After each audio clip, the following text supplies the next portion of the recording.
My name is Gloria Hernandez. I'm an activist in Fresno, California. I'm an activist in immigration, women's rights. For the last 10 years, I've been focusing on police brutality. More than 10 years, God. And I've been working with October 22, God, almost 8 years, 11 years almost, I think, that we've been gathering across from the police department, doing a vigil every year on October 22 at 5:30 every year. And we don't advertise, people know already, it's automatic. And when we would meet in a circle, and now they actually have a park there in a circle, and we call it October 22. They call it Eaton Park, but we know what it's for. The reason I want to address the community out there is because I think I have the solution to the problem of police brutality. I know we've been organizing October 22, we do cop watch, we do a lot of stuff, trying to find the families, lawyers, trying to work with the families as to how to get an attorney, how to document everything. But I think that we need to look at the end results. Each community is looking at getting oversight, whether it's Fresno, San Jose, Sacramento, whoever, New York, New Jersey. They look at maybe an independent auditor, they look at civilian review, they look at everything, but the reality is we need somebody that has prosecutorial powers. Something like the Department of Justice, but at a local level, not Fresno County, but regional. And I think of California as a labor commissioner office. If you have a wage claim, you go to the regional office of the labor commissioner, you file the wage claim. They have the power to investigate, they have the power to subpoena the wage records and conduct an actual investigation, and they have the power to order the repayment of wages.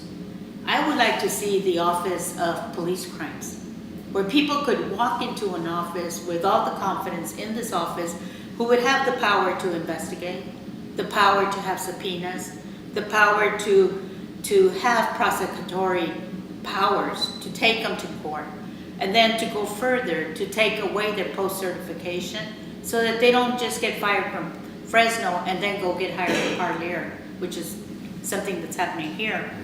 But also to take away the right to a firearm, because then they couldn't even become security guards. So I think that we need to form some kind of legislation to do something like that.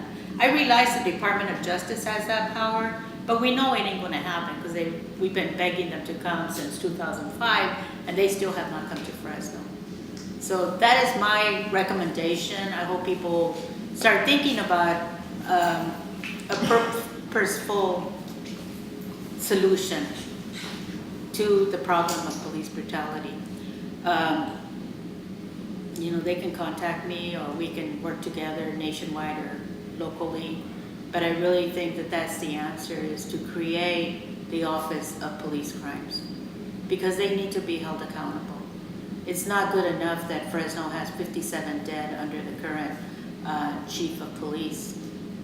57 is a lot of people. The majority of them are Latinos.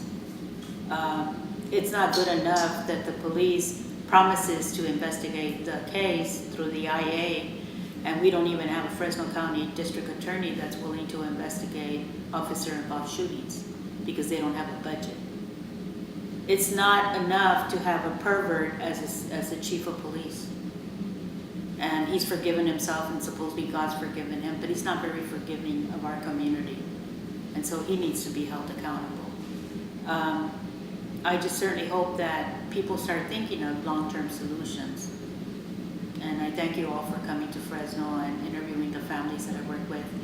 But also I thank you for what you're undertaking, and I hope everybody out there really listens and starts planning for a long-term solution.